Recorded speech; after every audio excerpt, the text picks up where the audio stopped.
Yeah. Yeah. Oh, you know what? I was thinking. Thank you. I'm glad you're here.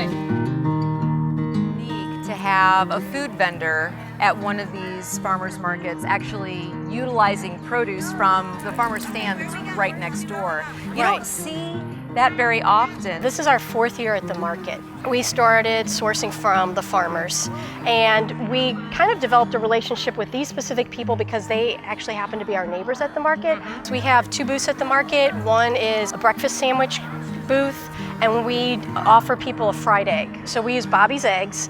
And what's tremendous is a lot of her customers that take food home, they might have an experience with that food, but it's at home. So she's cut off from that. But we're cracking like sometimes 100 eggs a market on this grill. And the yolk is beautiful. It's like the prettiest orange you'll ever see. And those people go, wow, that's Live Springs. And then they go right to her. Our chickens are rotated to fresh grass every 48 hours on the farm, which results in tremendously nutritious eggs with a deep orange yolk and a white that stands up in an egg that you just thoroughly enjoy eating. I think it's really important for businesses like Kitchen Kulture to be able to take our farm-produced products and then turn them into something that's really, really beautiful and convenient for customers too. And so what Kitchen Kulture is able to do, they're able to source really good, local, sustainable products, and then they're able to turn them into flavors and different combinations and stuff like that that the home cook may not be able to come up with themselves. On Saturday, what are you going to have on hand? So right now, Drew is just starting to have vegetables. They've been doing a lot of plants. We're still using a lot of his winter product. And then once the stuff comes in this year, like we'll grab his radishes, we'll use a lot of his squash. We'll definitely do a lot of his greens for sure. So basically, when we come to the farmer's market, we have a lot of produce to provide for people.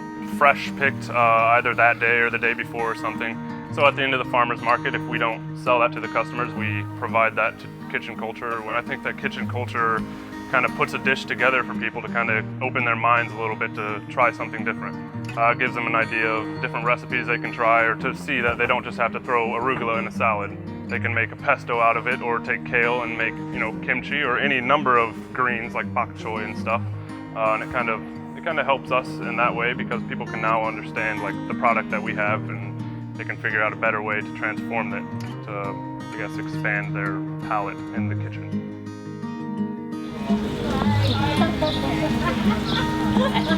And I'm like leaning in really close to order. You're finding your customers really like your lunch.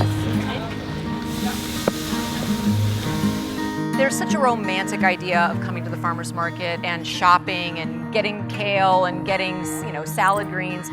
But what you guys do is you show them what can be done with those products beyond that typical family meal that they're used to creating. I think you're right about the romantic notion. I think there are a lot of people who love going to the market. It's a social event as well as, just functional, like buying food. A lot of times they just don't know exactly what to do with the product. I think I used the word elegant before. Maybe it's not quite that, but we're trying to take really classic, traditional cooking techniques and just nicer food than people are used to doing for themselves, and then selling it to them. And then they feel like they're really treating themselves because they're supporting the farms, but they're also taking something home to their families that they feel really proud of.